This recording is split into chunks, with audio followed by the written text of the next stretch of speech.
a writer, a poet, and a social reformer, and he has been continuously making effort for national character building, development of human values, and establishing non-violence, peace, and mutual cooperation in the society for the last 33 years.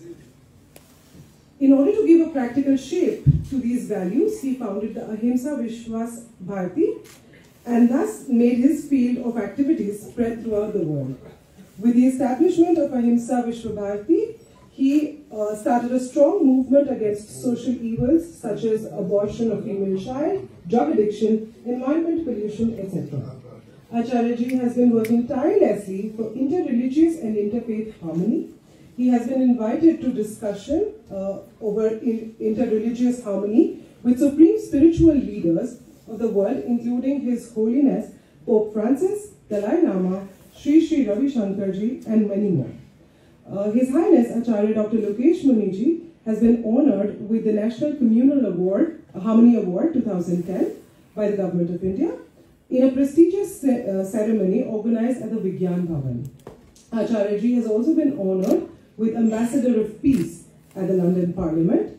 He has been honored by United Peace Federation with Ambassador of Peace Award in 2014 at the UN Center for his remarkable contribution towards world peace and communal harmony. In 2006, Honorable Srimati Pratibha Patilji conferred him with the Ethical Honor Award to the Dr. Lokesh Foundation, and marking his services in establishing ahimsa, peace, and mutual trust in the society. He is honored with keys of Milpitas city, the mayor of Milpitas twice, for his distinguished contribution in the field of non-violence, peace, and mutual cooperation. I would now request Dr. V.N. Bansal and His Highness Acharya Dr. Lokesh Muniji to please come on the stage, and sir, please present him with the Green Initiative of India.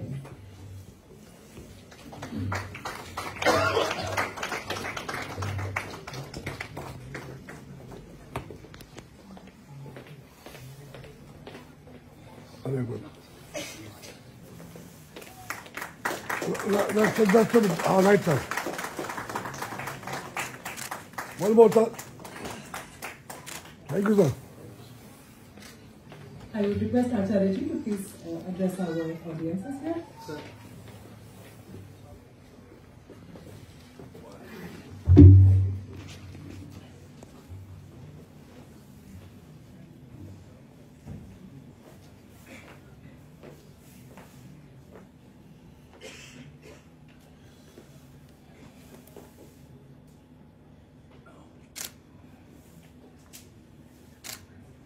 नई Delhi institute of management के इस सभागार में विश्वविख्यात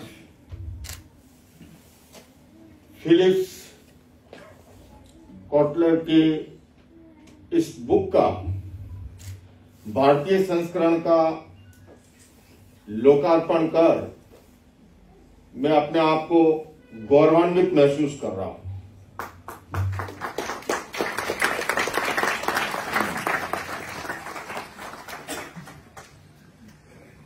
मैं इतना ही कहना चाहूंगा, जैसा अभी बंसल साहब ने कहा और पूर्व वक्ताओं ने, मैं अगर भारतीय मैनेजमेंट की अगर बात करूं, हमारी भारतीय ज्ञान परंपरा में चाहे आप उपनिषद को पढ़ें, चाहे भगवत गीता को पढ़ें, जैन आगम को पढ़ें, आज से सैकड़ों हजारों वर्ष पूर्व, और बल्कि मैं प्रसंगवश ये भी कहना चाहूंगा कि हमारे यहां पर धर्म का विकास से कोई विरोध नहीं रहा है, किंतु धर्म का ये मार्गदर्शन अवश्य रहा है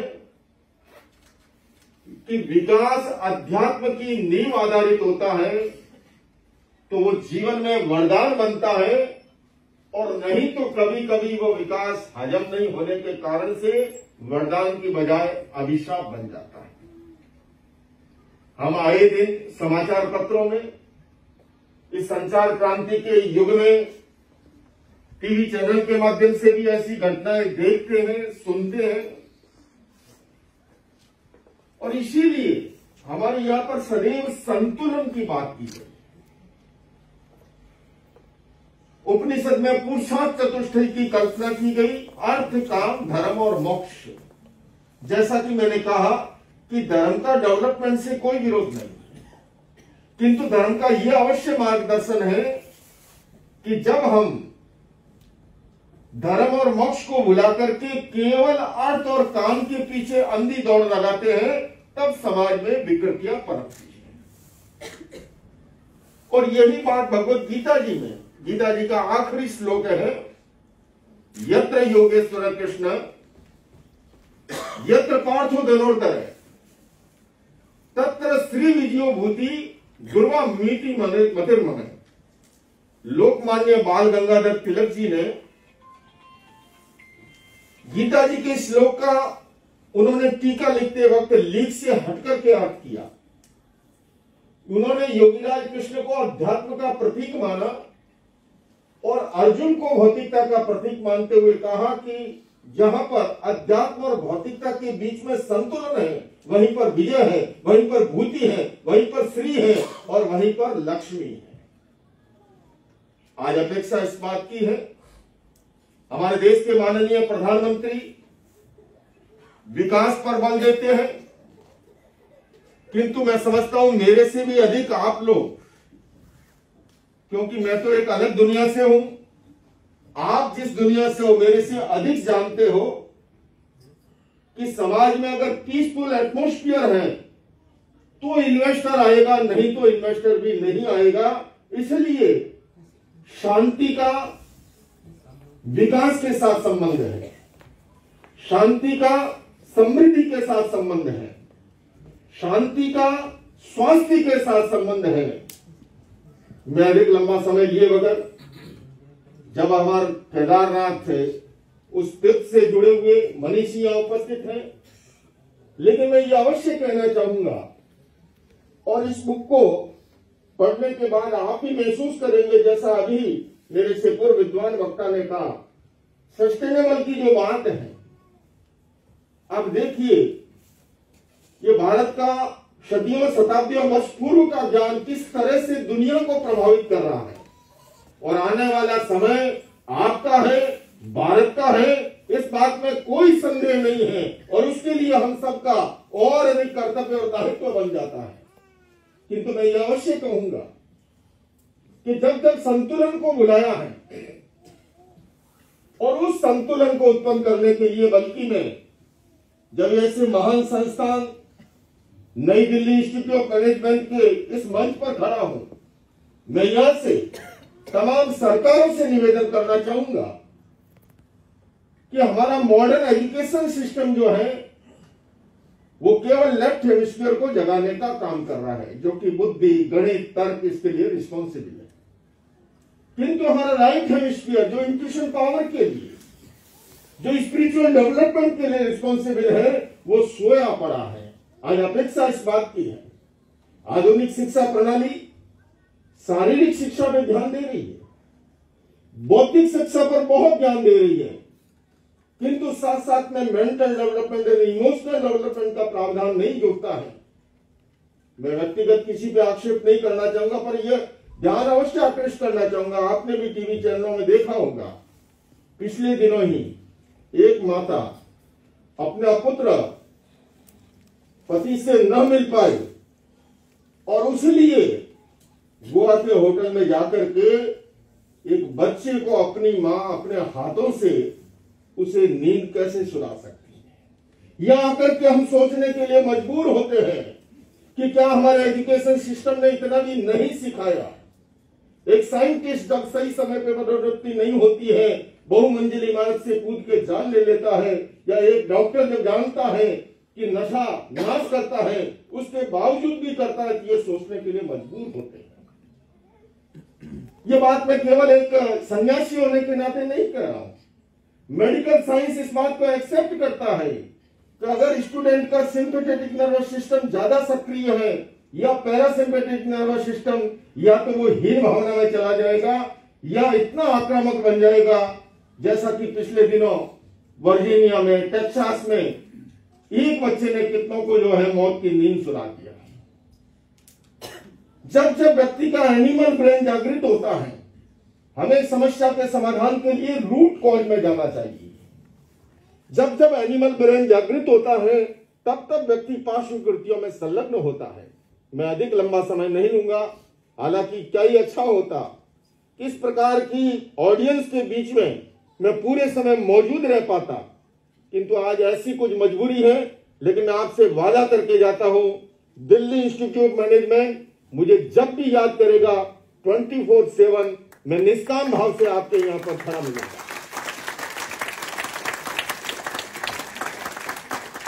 एक व्यक्ति गाड़ी लेकर के जा रहा था, संध्या का समय था। ट्रैफिक पुलिस वाले ने रोकने की कोशिश की कि भैया गाड़ी के लाइट नहीं है, कहां दौड़ा रहे हो। ड्राइवर ने कहा बीच में से हट जा, नहीं तो मारा जाएगा, इसके ब्रेक भी नहीं है। वह गाड़ी कितनी खतरनाक होगी जिसके लाइट भी ना हो, जिसके ब्रेक भी ना हो। मैं पूछना चाहूंगा वो इंसान कितना खतरनाक होगा जिसका अपना इंट्यूशन पावर जागृत नहीं है, जिसके अपने इमोशंस और पेशेंस पर नियंत्रण नहीं है। बंधुओं और बहनों, मार्केटिंग के क्षेत्र में खूब विकास करें, दुनिया के सुरमौर बने, किंतु साथ साथ में ये जो संतुलन का जो मूल मंत्र है वो हमसे विस्मृत न हो। तो मैं फिर से कहूंगा कि धर्म का विकास से विरोध नहीं है। आपने मुझे यह आमंत्रित किया, हालांकि मेरे लिए खोज का विषय है कि आपने मुझे कहां से ढूंढ डाला और सारे काले कोटों के बीच में एक सफेद को खड़ा कर दिया, पर ये भी बैलेंस है, संतुलन है, कॉम्बिनेशन है। पर इतना अवश्य कहूंगा कि आपके बीच में आकर के मुझे बहुत अच्छा लगा और मैं पुनः आपके बीच में कभी आकर के इन विषयों पर चर्चा करूंगा। और आप भी मुझसे अगर जुड़ना चाहें तो आप जुड़िएगा। एक मुनि लोकेश के नाम से ट्विटर से जुड़ सकते हैं, आचार्य लोकेश के नाम से फेसबुक से जुड़ सकते हैं। कभी भी ये दूरी मत समझिए, आप और हम सभी इस समाज का हिस्सा है। और आओ मिलकर बैठे, आपस में बात करें, 4 कदम ही सही चलने का साथ करें। यूं तो दूरी से दूरी बढ़ती जाएगी, कभी तो हम खुद से खुद की मुलाकात करें। आइए बंधुओं, अंत में यही कहूंगा कि आप इतना अच्छा कार्य कर रहे हो, अभी मैंने फिल्म के माध्यम से भी देखा, लेकिन मैं इतना ही कहूंगा कि बात सरल बलिदान कठिन है, पतन से उत्थान कठिन है। बात सरल बलिदान कठिन है, पतन से उत्थान कठिन है। गाता है खंडर का हर पत्थर, ध्वंस सरल निर्माण कठिन है। अभी 22 तारीख को राम मंदिर का निर्माण हो रहा है, लेकिन आप जानते हैं इस निर्माण के, एक सृजन के लिए, इस उत्थान के लिए कितना संघर्ष करना पड़ा, कितना बलिदान करना पड़ा। तो आइए बंधुओं, हम सभी उस उत्थान के लिए और उसके लिए आप जो समर्पित हैं, मैं आपके सम्मान में कहना चाहता हूं कि इतिहास कांच के टुकड़ों का नहीं, उज्जवल हीरो का बनता है। और इतिहास घास के तिनकों का नहीं, फौलादी तीरों का बनता है। अरे समरांगण में हथियार डालने वालों, इतिहास कायरों का नहीं, ऐसे त्यागी तपस्वी अनुसंधानी वीरों का बनता है। इन्हीं शब्दों के साथ